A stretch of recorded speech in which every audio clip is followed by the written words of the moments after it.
Hello everyone, welcome to Uttam's academy turning point Kadapa. మరి ఈ యొక్క వీడియోలో మనం RRB ALP assistant loco pilots అంటే రైల్వే డ్రైవర్స్ అంటే మనకు నోటిఫికేషన్ రావడం జరిగింది.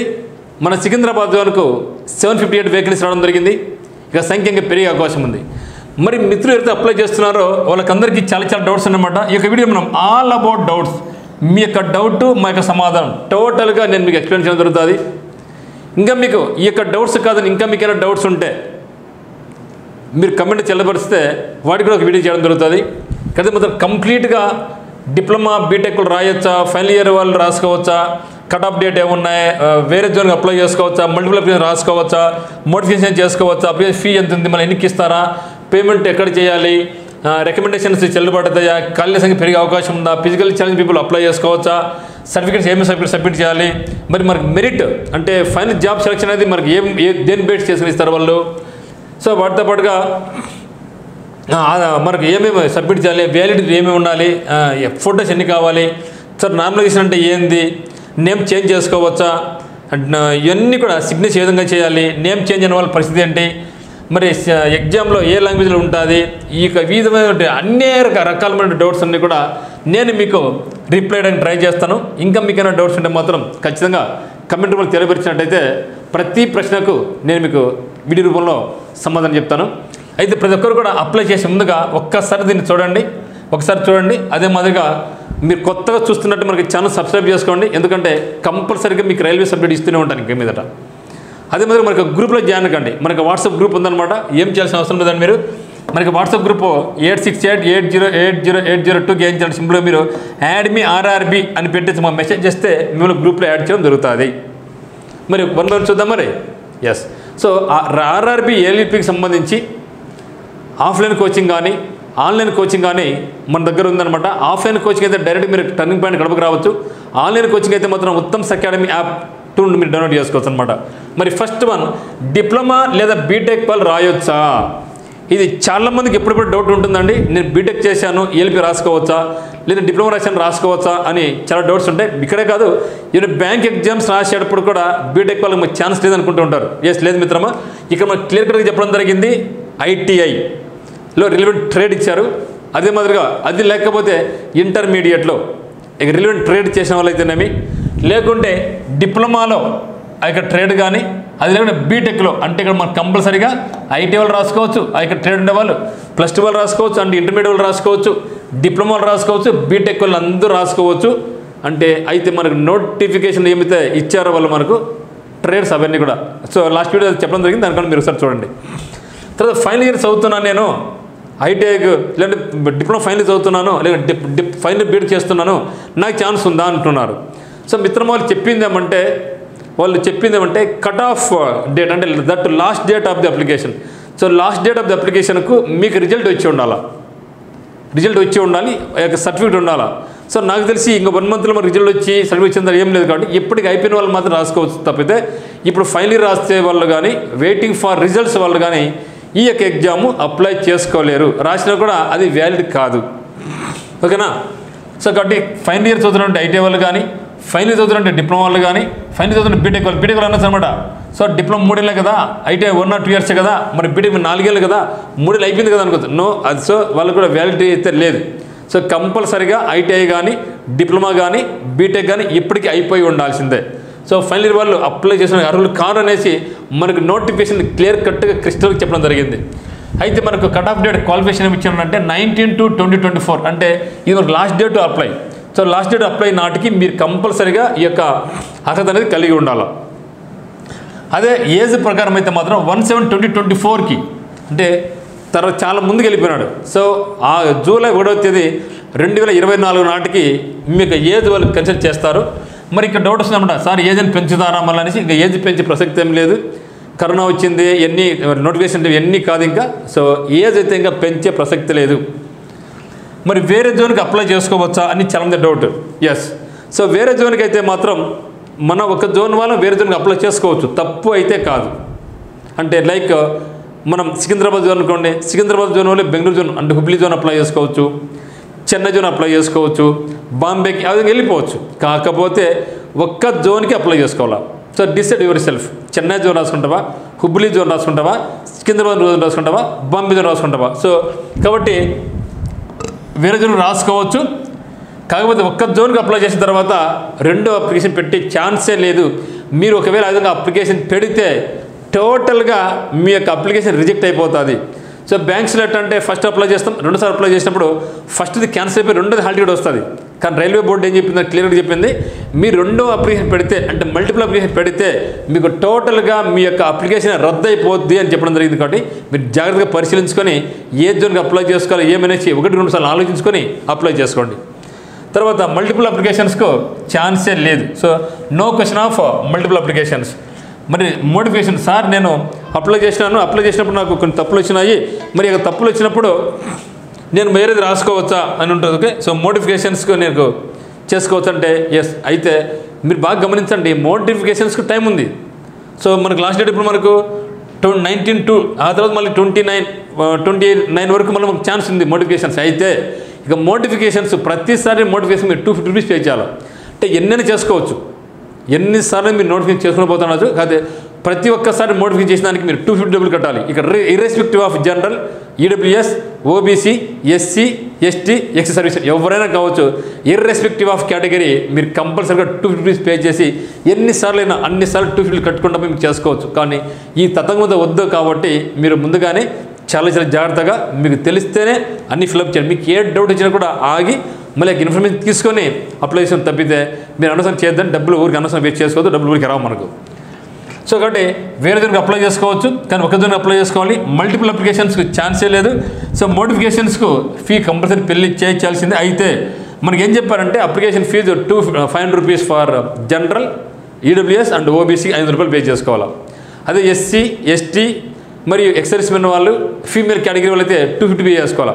అయితే మీరు ఎంత ఫీ అయితే పే చేస్తారో ఇదంతా మీరు ఎగ్జామ్ రాసిన తర్వాత మీ యొక్క ఫీజు ఎన్నికి వస్తుంది అంటే ఆ యొక్క బ్యాంక్ ఛార్జెస్ ఏదో ఉంటుంది కదా, ఆ యొక్క బ్యాంక్ ఛార్జెస్ పట్టుకొని మీ ఫీజు మీకు ఎన్నికి ఇస్తారు, మీ ఫీజు మీకు ఎన్నికి ఇస్తారు. కాకపోతే ఇక మోటిఫికేషన్ మన ఫీజు కట్టాం కదా, మోటిఫికేషన్ ఫీజు కట్టాం కదా, ఇక మోటిఫికేషన్ ఫీజు వాళ్ళు ఎన్నికే ఇవ్వరు. సో నో క్వశ్చన్ ఆఫ్ దాంట్లో. అందువల్లనే వీలైనంత వరకు మీరు ఏం చేయాలంటే అంటే రైల్వేకి ఆదాయం లేదు చెప్పచ్చు. మనం ఇక్కడ మనం ఏపీలో ఏ ఎగ్జామ్ తీసుకున్న 1000 రూపాయలు, 700 రూపాయలు, హైకోర్టుకి 1200 రూపీస్ ఉంది.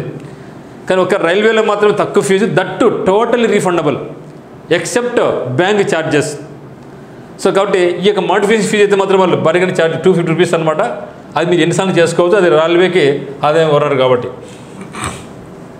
సో అదేవిధంగా please join our WhatsApp group 8688080802కి మీరు యాడ్మీని నాకు మెసేజ్ చేయండి, రైల్వే యాడ్మీ ఆర్ఆర్బీ. ఎందుకంటే వేరే గ్రూప్ చాలా ఉన్నాయి కాబట్టి మీరు ఆర్ఆర్బీని స్పెషల్ మెన్షన్ చేస్తేనే మేము గ్రూప్లో యాడ్ చేయడం జరుగుతుంది అనమాట. తర్వాత payment only authentication official website మాత్రం చేయండి. సో మీరు ఆన్లైన్కి వెళ్తాము, అక్కడ ఎవరో అప్లై చేస్తారో మనకు తెలియదు కాబట్టి కంపల్సరీగా మీరు అఫీషియల్ వెబ్సైట్కి వెళ్ళండి. ఆర్ఆర్బీ sikandrabad.gov.in అని కానీ చెన్నైది కానీ ఆ విధంగా అఫీషియల్కి వెళ్ళండి. ఎందుకంటే ఫేక్ వెబ్సైట్ చాలా దండి ఉండొచ్చు అనమాట. సో మనం పేమెంట్ చేసినా కూడా అది రాదు. తర్వాత మనకు మన మెయిల్కి కానీ లేకుంటే మనకు ఓటీపీగా వచ్చే ఛాన్స్ లేదనమాట సక్సెస్ఫుల్ అనేసి. అప్పుడు మనం ఇబ్బంది పడతాం కాబట్టి మీరు కంపల్సరీగా మనకు అప్లికేషన్ ఇచ్చినటువంటి జోన్స్కి వెళ్ళేసే మీరు అప్లై చేసుకోండి. So payment only authentication official website only. So రికమెండేషన్స్తో జాబ్లు వస్తాయి, ఇది చాలా మంది డౌట్గా ఉంటారు. సో రైల్వే అంటేనే రైల్వే జాబ్లు వస్తాయి, రికమెండేషన్ ఉంటే, హైకోర్టు అంటే జాబ్లు వస్తాయి, హైకోర్టులు ఉంటే రికమెండేషన్ ఉంటాయి. సో మిత్రమా అయితే అందరూ తెలుసు బ్యాంకింగ్లో రావు రికమెండేషన్స్తో, ఎస్సీసీలో జాబ్స్ రావు, యూపీఎస్సీలో జాబ్స్ అందరూ తెలుసు రికమెండేషన్తో. కానీ ఒక రైల్వేస్ మీద, ఒక ఆప్కా మీద మరియు ఒక హైకోర్టు ఉద్యోగాలైతే మాత్రం డబ్బులు ఇస్తే జాబ్ ఇస్తారనే అపోహ అయితే ఉంది మాత్రం మిత్రమా. కాబట్టి ఈ యొక్క అపోహలు పక్కన పెట్టేసండి. సో ఎటువంటి రికమెండేషన్స్ కానీ డబ్బులకు కానీ ఎటువంటి ప్రలోభాలకు కానీ లొంగే ప్రసక్తి లేదు. ఇవి కూడా like SSC, like banks, like UPSC ఎట్లయితే జరుగుతాయో అదేవిధంగా ఎక్సలెంట్గా జరుగుతుంది. సో రికమెండేషన్ తావలేదు. మీకు ప్రిపరేషన్ మొదలు పెట్టుకొని మీకు కష్టపడితే మాత్రం జాబులు గ్యారంటీగా వస్తాయి. కాబట్టి రికమెండేషన్ ఛాన్స్ లేదు, జాబులు రావు. ఖాళీల సంఖ్య పెరిగే అవకాశం ఉందంటే ఎస్ డెఫినెట్గా మనకి ఖాళీలు పెరిగే అవకాశం మెండుగా కనిపిస్తూ ఉంది. ఇప్పటికే నార్త్ ఇండియాలో ట్విట్టర్ క్యాంపెయిన్ స్టార్ట్ అయిపోయింది, భయంకరంగా చేస్తాం ట్విట్టర్స్. ఈ యొక్క పోస్ట్ సరిపోవు, ఎందుకంటే 6 ఏళ్ళు అయిపోయిందండి. సో అప్పుడు వచ్చిన 26,000 వచ్చినాయి. మరి అట్లీస్ట్ దాంట్లో సగం రావాలి కదా, మనం కనీసం 10,000 రావాలి కదా, అది రాలేదు కదా. సో డెఫినెట్గా నాకు ఇన్ఫర్మేషన్ ప్రకారం అయితే నా యొక్క పర్సనల్ ఒపీనియన్ అయితే మాత్రం వేకెన్సీస్ అయితే మాత్రం భారీగానే పెరుగుతున్నాయి, దీని నో డౌట్ అట్ ఆల్. ఎందుకంటే మనకు CBT 1 ఉంది, CBT 2 ఉంది, డాక్యుమెంట్ వెరిఫికేషన్ ఉంది, CBAT ఉంది, మెడికల్ ఉంది. జాయినింగ్ అప్పటికల్లా ఇది దాదాపు ఈ యొక్క ప్రాసెస్ అంతా 1 year దాని పడుతుంది. ఈ లోపల వేకెన్సీస్ మాత్రం భారీగానే పెరిగిపోతున్నాయి. మీరు వడ్డీ కావద్దని మీరు అప్లై చేసేయండి. మరి సర్టిఫికేట్స్ అన్నీ సబ్మిట్ చేసి ఆఫ్లైన్ అప్లికేషన్ పంపాలన్నా అని అనుకుంటున్నారు. సో ఏ ఒక్క సర్టిఫికేట్ని కూడా మనం పంపించాల్సిన అవసరం లేదు. టోటల్గా ఆన్లైన్లోనే, వాళ్ళకి ఎటువంటి డాక్యుమెంట్ అవసరం లేదు. అప్లై చేద్దాం, వెళ్ళిపోద్ది. మనం ఎగ్జామ్ CBT 1 అయిపోయి, CBT 2 అయిపోయి, CBAT 1లో మనం అడుగుతారనమాట, నేను ఒరిజినల్ ఒకసారి చూపించు అని. అంతవరకు వాళ్ళు మీరు తప్పు చేసినా అది తీసుకుంటుంది. ఇక్కడ తప్పు చేయగలకండి, తర్వాత మనం ఇబ్బంది పడతాం. నాకు జాబ్ ఆడొస్తుందిలే, తప్పులు పెడదాంలే అనుకుంటే ఇబ్బంది మనకి రావచ్చేమో. ఓకేనా? కాబట్టి సర్టిఫికేట్స్ అన్నీ మాత్రం సబ్మిట్ చేసి ఆఫ్లైన్ పంపించే అవసరం లేదు. అంతా కూడా ఆన్లైన్లోనే. కాకపోతే మీరు ఒక ఆన్లైన్లో దాన్ని మీరు ఒక ప్రింట్అవుట్ తీసుకోండి, ఇంట్లో భద్రంగా ఎత్తి పెట్టుకోండి, మీకు మెయిల్లో కూడా వేసి పెట్టుకోండి. ఓకేనా? తర్వాత ఏ మార్క్స్ బేస్ చేసుకొని ఫైనల్ సెలెక్షన్ ఇస్తారు అని కూడా డౌట్ వస్తుంది. సార్ మరి ఇంతమంది రాస్తారు కదా, మరి ఇంతమంది రాసినప్పుడు మనకి సెలక్షన్ ఏ విధంగా ఇస్తారు అనేది మనకు చాలా మంది డౌట్ ఉంటుందన్నమాట. సో దాని గురించి డోకి అవసరం. దాన్ని క్లియర్గా మనకి ఏం జరిగింది అప్లికేషన్లో ఏం చెప్తున్నారంటే CBT 1 ఉంది, CBT 2 ఉంది, ఇక CBT 2లో మళ్ళీ పార్ట్ A ఉంది, CBT 2లో మళ్ళీ పార్ట్ B కూడా ఉంది, ఆ తర్వాత CBAT ఉంది, ఆ తర్వాత DB ఉంది, డాక్యుమెంట్ వెరిఫికేషన్ అండ్ మెడికల్ ఉందన్నమాట. ఓకేనా? సో CBT 1 అనేది ఓన్లీ స్టేజ్ 1 ఎగ్జామినేషన్. దీంట్లో మనకు ఉండేది 75 క్వశ్చన్స్ ఉంటాయి. ఓకే, గంట సేపు టైం ఇస్తారు. దీంట్లో మనకు రీజనింగ్ ఉంది 25 మార్కులు, అరిథమెటిక్ ఉంది 20 మార్కులు, జనరల్ సైన్స్ 20 మార్కులు, మరి current affairs on general studies on CA ఉంది 10 మార్కులు, మొత్తం 75. ఇది దీంట్లో పాస్ అయిన తర్వాత 1:15లో 1:15 CBT 2 తీసుకుంటారు. CBT 2లో మళ్ళీ పార్ట్ A ఉంది, పార్ట్ B ఉంది. పార్ట్ Aలో మళ్ళీ ఏముందంటే CBT 1లో మనకి ఏమైతే ఉందో రీజనింగ్ అరిథమెటిక్ అదే ఉంటుంది. దాంతో ఇక్కడ ట్రేడ్ సబ్జెక్ట్ ఉంటుంది, మొత్తం ఇక్కడ 100 మార్కులకు ఉంటుంది. సో దాంతో జనరల్ సైన్స్ కూడా ఉంటుంది. అంటే CBTలో ఏమైతే ఉన్నాయో అన్నీ అవి అక్కడ కూడా ఉన్నాయి. ఓకేనా? ఇక్కడ మనకు రిలేటెడ్ సబ్జెక్టు కొంత వస్తుందన్నమాట. ఇది తర్వాత మనకు పార్ట్ B కూడా ఉంటుంది. పార్ట్ Bలో టోటల్గా ఎవరెవరి సబ్జెక్ట్ వాళ్ళకే. ఇక్కడ పార్ట్ Aలో వచ్చేదాన్ని అందరికి కామన్గా మనకు టెక్నికల్ సబ్జెక్ట్ వస్తుంది. అది కూడా మనకి ఏడం జరిగింది, కామన్ సిలబస్ ఏది ఉందో. పార్ట్ B వచ్చేసరికి కొందరు ఎలక్ట్రికల్ చేసి ఉంటారు, కొందరు మెకానికల్ చేసి ఉంటారు, కొందరు డీజిల్ మెకానిక్ ఉంటారు, కొందరు ఫిట్టర్ ఉంటారు. అవునా? రకరకాల వాళ్ళు ఉన్నారు. కాబట్టి వాళ్ళకు కూడా సిలబస్ ఇవ్వడం జరిగింది, ఏ సిలబస్ ఉందనేసి. దాని ప్రకారం వాళ్ళకి రిలవెంట్ ట్రేడ్ మాత్రమే మీకు సబ్జెక్ట్ అడుగుతారు. ఇది ఓన్లీ క్వాలిఫై మార్క్ మాత్రమే. దాంట్లో మార్కులు ర్యాంకులు తీసుకోరు. ఏదైతే క్వాలిఫై అవుతారో అప్పుడు ఇక పార్ట్ A పేపర్ మీకు రుద్దపడుతుంది. దాన్ని మార్కులు బేస్ చేసుకొని 1:8లో CBAT మళ్ళీ మనకు aptitude test, computer based aptitude test అనమాట. కంప్యూటర్ బేస్డ్ ఆప్టిట్యూడ్ టెస్ట్ ఒకటి ఉంటుందన్నమాట. ఆ రోజు మన కలర్ చెక్ చేస్తారు వాళ్ళు. మనకు ఆన్లైన్లోనే ఒక ఎగ్జామ్ పెడతారనమాట. ఐడెంటిఫికేషన్ మొత్తం ఎట్టుంది, ఏమి విజన్ అనేది ఉంటుంది అంటున్నమాట. సైకాలజీ టెస్ట్ అని కూడా అనొచ్చు మనం. సో దీనికైతే మాత్రం నో నెగిటివ్ మార్క్. ఇక్కడ మాత్రం మనకు నెగిటివ్ మార్క్ లేదు. ఇక్కడ మిగతా అన్నింటి కూడా ఇక్కడ నెగిటివ్ మార్క్ ఉంది, ఇక్కడ నెగిటివ్ మార్క్ ఉంది. కానీ CBATలో మాత్రం నో నెగిటివ్ మార్క్. మరి ఫైనల్ సెలెక్షన్ ఏం చేస్తారంటే పార్ట్ Aలో వచ్చిన మార్కులు 70% గాను, పార్ట్ Bలో వచ్చిన మార్క్ 30% గాను, రెండు కలుపుకుంటే 100%. ఈ రెండు బేస్ చేసుకొని మనకు ఫైనల్ సెలెక్షన్ చేయడం జరుగుతుంది. ఆ తర్వాత CBAT అయిన తర్వాత పరిషత్ అయిపోయిన తర్వాత ఆ తర్వాత అక్కడ పాస్ అయిన వాళ్ళు ఏం చేస్తారంటే మినిమం క్వాలిఫై అయిన తర్వాత డాక్యుమెంట్ వెరిఫికేషన్ పంపిస్తారు. ఈ యొక్క డాక్యుమెంట్ వెరిఫికేషన్లో అప్పుడు మనం అన్ని ఒరిజినల్స్ తీసుకోవాలా. మీ యొక్క EWS కావచ్చు, SC కావచ్చు, ST కావచ్చు, OBC కావచ్చు, ఎక్సర్సీస్ కావచ్చు, ఏమైతే ఉన్నాయి డాక్యుమెంట్స్ అన్నీ కూడా మీరు ఆ రోజు ఎత్తుకొని పోతారు. 10th class, intermediate, ITI, diploma, BTEC ఏమిటి అన్నీ ఎత్తుకొని పోతాం ఆ రోజు. ఆ తర్వాత అయిన తర్వాత మెడికల్కి మనకు కన్ఫర్మ్ చేస్తారు. ఆ తర్వాత మన ఫైనల్ సెలెక్షన్ ఇస్తారు. ఇది complete process of the selection procedure. So compulsory మనకు నెగిటివ్ మార్క్ ఉంది ఇక్కడ. సో 70% వచ్చేసి CBT 2లో పార్ట్ B ప్లస్ 30% వచ్చేసి CBAT అనమాట. సో ఇది మిత్రమా ఆన్లైన్ కోచింగ్ కావాల్సిన వాళ్ళు మనకి టర్నింగ్ పాయింట్ కోచింగ్ కడపకు రావచ్చు మిత్రమా. So batch starts on 25th January 2024 batch start కాబోతుంది. మీకు ఏ డౌట్స్ ఉన్నాయో మనకైతే కాల్ చేయండి. మరి RRB ELBకి సంబంధించి టర్నింగ్ పాయింట్ కోచింగ్ కడప నందు ఆఫ్లైన్ కోచింగ్ ఉంది. ఆన్లైన్ కోచింగ్ అయితే మాత్రం ఉత్తమ్స్ అకాడమీ యాప్ ఉంది. ఉత్తమ్స్ అకాడమీ 2 యాప్ అనమాట. కింద డిస్క్రిప్షన్ లింక్ ఉంది. సో మీరు అక్కడి నుంచి మీరు మన యొక్క కోర్స్ పర్చేజ్ చేసుకోవచ్చు. అన్ని అప్డేట్ జరుగుతున్నాయి అనమాట. ఇప్పుడు ఫుల్ కోర్స్ ఉంది, టెస్ట్ సిరీస్ కూడా ఉంటుంది అనమాట. ఎక్సలెంట్ ఫ్యాకల్టీ ఉంటారు. లేటెస్ట్ సిలబస్ బేస్ చేసుకొని మీకు చెప్పడం జరుగుతుంది. ఎగ్జామ్స్ ఆన్లైన్ ఉంటాయి, ఆఫ్లైన్లో ఉంటుంది. మీకు వీడియోస్ కూడా ప్రొవైడ్ చేయడం ఫ్రీగానే ప్రొవైడ్ చేస్తాం. కంప్యూటర్ ల్యాబ్ ఉంది, మనకు లైబ్రరీ కూడా ఉంది, హాస్టల్ ఫెసిలిటీ కూడా మనకు ఉందన్నమాట. మరి ఇక్కడ కంపల్సరీ మీ ఆధార్ నెంబరు ఉండాలి. సో ఆధార్లో చిన్న మార్పులు ఉంటే మీరు తొందరగా మార్పులు చేసుకోండి. As per 10th class mark list ఏమైతే ఉందో దాని ప్రకారమే ఆధార్ ఉండాలి. అట్లుంటే మనకి ఎగ్జామ్లు అలో చేయడం జరుగుతుంది. కాబట్టి మీకు ఇప్పుడు ఏమైనా మిస్టేక్స్ ఉంటే ఇప్పుడే మీరు ఏం చేయాలి, ఆధార్ సెంటర్కి వెళ్ళేసి కొన్ని ఆధార్ సెంటర్, కొన్ని బ్యాంక్స్లో వెళ్ళొచ్చు, కొన్ని పోస్ట్ ఆఫీస్ వెళ్ళొచ్చు, కొన్ని ఈ సేవలు వెళ్ళొచ్చు, కొన్ని సెంటర్స్ అక్కడ పోయి మనం మాడిఫికేషన్ చేసుకోవచ్చు అనమాట. అదే మాదిరిగా మీకంటూ ఒక వ్యాలిడ్ ఈమెయిల్ ఐడి ఉండాలి, మరి మీకు పర్సనల్ ఒక ఫోన్ నెంబర్ కూడా మీకు ఉండాలి కంపల్సరీగా. సో ఈమెయిల్ ఐడి ఏదంటే పెట్టకమాకండి, చాలా జాగ్రత్తగా మీరు ఈమెయిల్ ఐడి ఉంటే నో ప్రాబ్లం, లేకపోతే క్రియేట్ చేసుకోండి, దానికి పాస్వర్డ్ అంతా కూడా మీకు గుర్తుపెట్టుకోండి, ఒకసారి రాసి పెట్టుకోండి ఇంట్లో, దాన్ని భద్రంగా పెట్టుకోండి. ఎందుకంటే ఫర్దర్ రిక్రూట్ అయ్యేంత వరకు మనకి ఈమెయిల్ ఐడి అవసరం ఉంటుంది. ఇక ఈమెయిల్ ఐడి మనకి ఎప్పుడు ప్రధానంగా అవసరం కాబట్టి మీరు కంపల్సరీ చేసి పెట్టుకోండి. మీకన్నా ఒక ఫోన్ నెంబర్ మీకు ఉండాలి, ఆ యొక్క నెంబర్ మ్యాక్సిమం మీరు మార్చకుండా ట్రై చేయండి, ఉండకుండా ఎప్పుడైనా మార్చుకోమాకండి. తర్వాత హౌ మెనీ ఫోటోస్ కావాలంటున్నారంటే మొత్తం 12 ఫోటోస్ కావాలని జరిగింది. So number of photos required is equal 12 photos. Sir ఇదెందుకు సార్ అనుకోవచ్చు. ఎస్, రకరకాల స్టేజెస్ మనకు ఉంటాయి, రకరకాల స్టేజెస్ ఉంటాయి మనకు. ఎందుకంటే అప్లికేషన్ దానికి ఒక ఫోటో కావాలి, మెడికల్కి కావాలి, డాక్టర్ నిర్వహించినప్పుడు కావాలి, తర్వాత జాయిన్ అయినప్పుడు కావాలి. అందువల్ల ఏం చెప్పారంటే మొత్తం 12 ఫోటోస్ కావాలని చెప్పడం జరిగింది. అన్నీ కూడా లేటెస్ట్ ఫోటోస్ కావాలి. తర్వాత సిగ్నేచర్ కూడా అడగడం జరిగిందండి. సిగ్నేచర్ ఎట్లా చేయాలన్నారంటే ఇక గడులు రాసుకో. సిగ్నేచర్ ఎట్లా చేయాలి అంటే దానికి ఒక ప్రొసీజర్ ఇచ్చారనమాట. సో క్యాపిటల్స్ రాయకూడదు, అంటే నా ఉత్తం అనుకోండి UTTA ఇటు రాయకూడదు. నేను ఎట్లా సంతకం ఇదనమాట, ఇది నా సంతకం. సో ఆ విధంగా లెటర్స్ కలిపి రాయమన్నారు. సో లెటర్స్ ఏం చేయాలంటే లెటర్స్ కలిపి రాయమని చెప్తాను. లెటర్స్ కలిపి రాయాలి, ఈ విధంగా ఇండివిజువల్ రాయకూడదు, బాక్స్ రాయకూడదు. కంపల్సరీగా మీకు రైటింగ్ అనేది అక్షరాలన్నీ కలపబడాలి. అట్లా ఉంటేనే వ్యాలిడ్, లేకుంటే వ్యాలిడ్ కాదని చెప్పడం జరిగింది. ఇక్కడ మీకు సైన్ ప్రాక్టీస్ చేయండి, అదే సైన్ మీరు ఫర్దర్గా మీరు అదే సైన్ కొనసాగించాలన్నమాట. కాబట్టి మీరు రాసి పెట్టుకోండి, స్టోర్ చేసి పెట్టుకోండి. నార్మలైజేషన్ వల్ల లాభం నష్టం అంటే ఎస్, నార్మలైజేషన్ వల్ల ప్రతి ఒక్క అభ్యర్థి ఏ అభ్యర్థి కూడా నష్టపోకూడదనే ఉద్దేశంతో ఈ యొక్క సిస్టమ్ తేవడం జరిగింది. లైక్ SSC వాళ్ళు కానీ, బ్యాంక్స్ వాళ్ళు కానీ, LIC వాళ్ళు కానీ ప్రతి ఒక్కరు కూడా ఇవి అభ్యర్థి నష్టపోకూడదు ఉద్దేశంతోనే ఇక్కడ నార్మలైజేషన్ తెచ్చారు. నష్టం కానే కాదు, దీనివల్ల మనకు లాభం ఉంటుంది. అంటే ఏ ఒక్క అభ్యర్థికి పేపర్ కష్టంగా ఎందుకంటే కొన్ని లక్షల మంది అప్లై చేస్తారు ఈ యొక్క RRB ALPని. మరి అందరూ న్యాయం ఒకే ఎగ్జామ్ పెట్టారు కదా, అందువల్ల న్యాయం జరగాలంటే కంపల్సరీగా నార్మలైజేషన్లో ఉంటుంది. పేపర్ ఈజీగా వచ్చినా, హార్డ్గా వచ్చినా, మీడియం వచ్చినా కూడా ఏ ఒక్క అభ్యర్థి కూడా నష్టపోకుండా ఉండే విధంగానే ఇక్కడ నార్మలైజేషన్ చేయడం జరుగుతుంది. So name as per Aadhaar or ration or SSC. Okay, కొందరు ఆధార్ ప్రకారం అనుకుంటారు, ఇది తప్పు. రేషన్ ప్రకారం కాదు, మీకు కంపల్సరీగా మీకు SSC ఎగ్జామ్లో ఏమైతే ఉందో, SSC మనకి ఎప్పుడైనా అథెంటికేషన్ SSCలో మీకు ఎట్లయితే పేరు ఉందో ఆ పేరు ప్రకారమే మీరు ఆధార్ చేసుకోవాలి, మీరు డ్రైవింగ్ లైసెన్స్ చేసుకోవాలి, మీ పాస్బుక్ చేసుకోవాలి. ఇది లేదంటే మీరు SSC బేస్ చేసుకొని మీకు ఆధార్ చిన్న చిన్న తప్పులు ఉంటే ఇప్పుడే మీరు మార్చుకోండి, తర్వాత ఇబ్బంది పడతారు.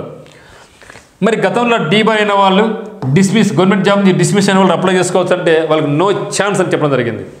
RRB ఎగ్జామ్ రాసుకొని డీపర్ అయ్యడం అంటే అక్కడ మిస్బిహేవ్ చేయడం కానీ, లేకుంటే ఏదైనా మ్యాల్ ప్రాక్టీస్ చేసి ఉంటే అటువంటి వాళ్ళకు దాని రికార్డ్ అయిపోయింది వాళ్ళ దగ్గర ఇప్పటికి. సో ఇక్కడ అటువంటి వాళ్ళకైతే మాత్రం ఛాన్స్ లేదు. మీ యొక్క స్టేజ్ చూపిస్తుంది అది. అదేవిధంగా గవర్నమెంట్ ఆల్రెడీ జాబ్ చేసుకుని బ్యాంకులో కానీ, SSCలో జాబ్ చేసుకొని, రైల్వేలో కానీ ఎక్కడ జాబ్ చేసుకొని వాళ్ళకి డిస్మిస్ అయిన ఉంటే, పర్మనెంట్గా కానీ బయటకు వెళ్ళిపోయింటే ఆ డిస్మిస్ అయిన వాళ్ళకు కూడా ఈ యొక్క ఎగ్జామ్ అనేది రాసుకోకూడదు అని క్లియర్ కట్గా చెప్పడం జరిగింది.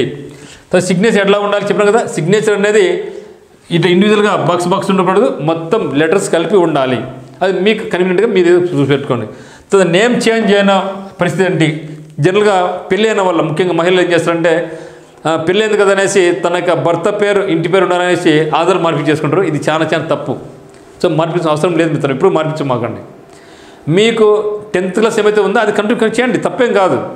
ఇప్పుడు మా మిసెస్ ఉన్నారు, సో ఇప్పుడు వాళ్ళ ఇంటి పేరుతో కొనసాగుతూ ఉంటారు. సో చాలామంది గమనించింది అంటే దాదాపు 70% to 80% పెళ్ళి అయితేనే ఏదో అయిపోయినట్లు, ఇంకేదో అత్త ఉంటుందో మామ ఉంటుందో భర్త ఉంటుందో అవన్నీ తప్పు. సో మీ పేరు అట్లే కొనసాగించండి, అది మనతోనే ఎండ్ అయిపోతుంది అంతవరకే. సో అంతవరకు మన పిల్లలకు మన భర్త ఇంటి పేరు వస్తుంది తప్పితే మీరు మాత్రం మార్చుకోమాకండి. చాలామంది ఇబ్బంది పడ్డారు ఆ విధంగా. కొందరైతే ఎగ్జామ్స్ రాయించలేదు అసలు పేరు మారడం వల్ల, ఇది చాలా తప్పు, ఇబ్బంది పడతారు. కానీ దయచేసి ఫర్ ఆల్ మ్యారీడ్ ఉమెన్కి నేను చెప్పేదేమంటే మీ పేరు మార్చాల్సిన అవసరమే లేదు. 10th క్లాస్ ఏమైతే ఉందో దాన్ని బేస్ చేసుకొని మీ యొక్క ఆధార్లు పెట్టుకోండి, దానిలో తప్పు కాదు. ఇంటి పేరు మార్చినంత మాత్రాన మన ఇంటి వాళ్ళం ఆయన భర్త కాకుండా పోం, వాళ్ళ కోడలు కాకుండా పోం, ఓకేనా. కాబట్టి మీరు పేరు మాత్రం మార్చమని ఇబ్బంది పడతారు తర్వాత. బట్ ఇంకా కొందరు ఏం చేస్తారంటే పేరు మార్చుకుంటూ ఉంటారు కొందరు, కంటే పేరు బాగాలేదు మార్చుకోవాలి, అటువంటి మార్చుకునే వాళ్ళకి గెజిట్ తెచ్చుకుంటారు, గెజిట్. కాబట్టి మీరేం చేస్తారంటే ఇప్పుడు ఏమైతే పేరు మారిందో ఆ యొక్క పేరు పెట్టాలి. తర్వాత డాక్యుమెంట్ వెరిఫికేషన్ అప్పుడు మీరు యొక్క గెజిట్ వాళ్ళు సబ్మిట్ చేయాలి. ఇప్పుడైతే మాత్రం ఏం చేయాలి, మీరు ఓల్డ్ పేరు వద్దు, ఏమైతే మారిందో పేరు న్యూ నేమ్, ఆ యొక్క న్యూ నేమ్ మీరు మెన్షన్ చేసుకోవచ్చు, న్యూ పేరు పెట్టుకోవచ్చు. కాకపోతే డాక్యుమెంట్ వెరిఫికేషన్ అప్పుడు మీరు ఏం చేయాలంటే మీ యొక్క గెజిట్ను మీరు వాళ్ళకు సబ్మిట్ చేయాల్సి ఉంటుందన్నమాట. తర్వాత CBT1 అండ్ CBT2 సిలబస్ చూసినట్టయితే CBT1లో మనకి ఏముంది, అరిథమెటిక్ ఉంది. CBT1లో మనకి ఏముంది, రీజనింగ్ ఉంది. CBT1లో మనకి ఏముందంటే జనరల్ సైన్స్ ఉంది. మరి ఇంకేముందంటే కరెంట్ అఫైర్స్ కూడా ఉంది. అయితే CBT2కి వస్తే దీంట్లో part A, okay, part A వచ్చి మళ్ళీ మనకు అరిథమెటిక్ ఉంది, రీజనింగ్ ఉంది, జనరల్ సైన్స్ ఉంది. దాంతో పాటు ఇదైతే లేదు. సో దీంతో పాటు మళ్ళీ మనకి ఏముందంటే ట్రేడ్ ఉంది, కామన్ ట్రేడ్ అందరికీ. సో మెకానికల్ వాళ్ళకి కావచ్చు, ఎలక్ట్రికల్ వాళ్ళకి కావచ్చు, ఎలక్ట్రానిక్స్ వాళ్ళకి కావచ్చు, డీజిల్ ఎన్ని ఉన్నాయి కదా. సో రిలేటెడ్ కామన్ ట్రేడ్ ఉంటుందన్నమాట. సో కాబట్టి CBT1లో ఏమైతే సిలబస్ ఉంటుందో అరిథమెటిక్, రీజనింగ్, సైన్స్ అదే దాంట్లో ఇక్కడ కూడా ఉంటుంది. ఇక్కడ అసలు సైన్స్ అండ్ టెక్నాలజీ కూడా ఉంటుంది. ఎగ్జామ్ ఏ లాంగ్వేజ్ రాసుకుంటావు అంటే ఎగ్జామ్ అనేది మన రాజ్యాంగంలో ఉన్నట్టు 22 లాంగ్వేజెస్లో ఎగ్జామ్ పెడతారు. మన ఆంధ్ర అనుకోండి, మీకు తెలుగు రాసుకోవచ్చు, ఇంగ్లీష్ రాసుకోవచ్చు. ఇప్పుడు ప్రామాణికమైన ఇంగ్లీషే మీకు కంఫర్ట్ ఉందనుకంటే go for English or Telugu. కాబట్టి మన ఎగ్జామ్ పేపర్ అనేది ఇంగ్లీష్లో ఉంటుంది, అది తెలుగులో ఉంటుంది. సో ఇమ్మీడియట్గా మీకు ఇంగ్లీష్ చూస్తూ మీకు అర్థం కాదు, పక్కనే ఆప్షన్ ఉంటుంది తెలుగు అని కన్వర్ట్ చేసుకుని అది వచ్చేస్తుంది అంతే. కాబట్టి మన టైం కూడా వేస్ట్ ఏం కాదు. ఏ క్వశ్చన్ అయితే చూస్తున్నామో అక్కడ కొడితే ఇంగ్లీష్ అని ఇంగ్లీష్ వస్తుంది, తెలుగు వస్తుంది అంతవరకే. కాబట్టి ఇక్కడ లాంగ్వేజ్ అనేది మన ఇష్టం, ఏ లాంగ్వేజ్ అయినా మనం చూస్ చేసుకోవచ్చు. నెక్స్ట్ ఇంకా ఏమైనా డౌట్స్ మిత్రమా ప్లీజ్, ఇంకా మీకు ఏమైనా డౌట్స్ ఉంటాయి, ఇవి కాకుండా ఇంకా మీకు ఏమైనా డౌట్స్ ఉంటాయి ప్లీజ్ కమెంట్స్. సో కింద కమెంట్లో తెలియపరచండి. లేదా మీకు ఏమైనా డౌట్స్ ఉంటే కాల్ చేయండి. మరి ఆఫ్లైన్ కోచింగ్ కావాల్సిన వాళ్ళైతే మాత్రం అటు టర్నింగ్ పాయింట్ కోచింగ్ కడపలో ఉంది.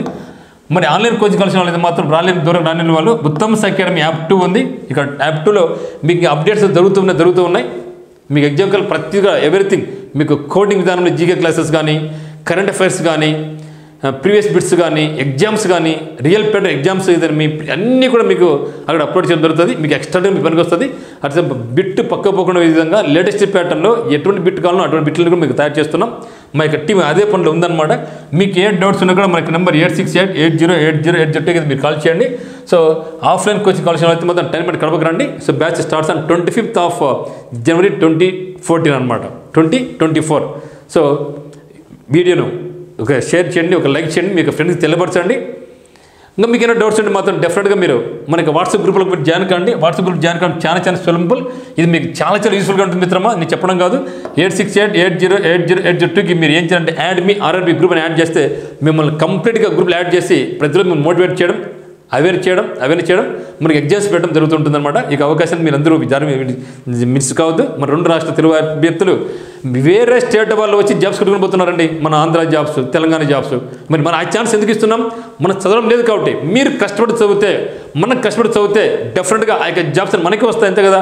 కాబట్టి మిగతా స్టేట్స్ మీకు ఛాన్స్ ఇవ్వమాకండి. సో ఛాన్స్ ఇవ్వకూడదంటే మనం కష్టపడి చదవాలి, ఓకేనా. So thank you for watching. All the very best.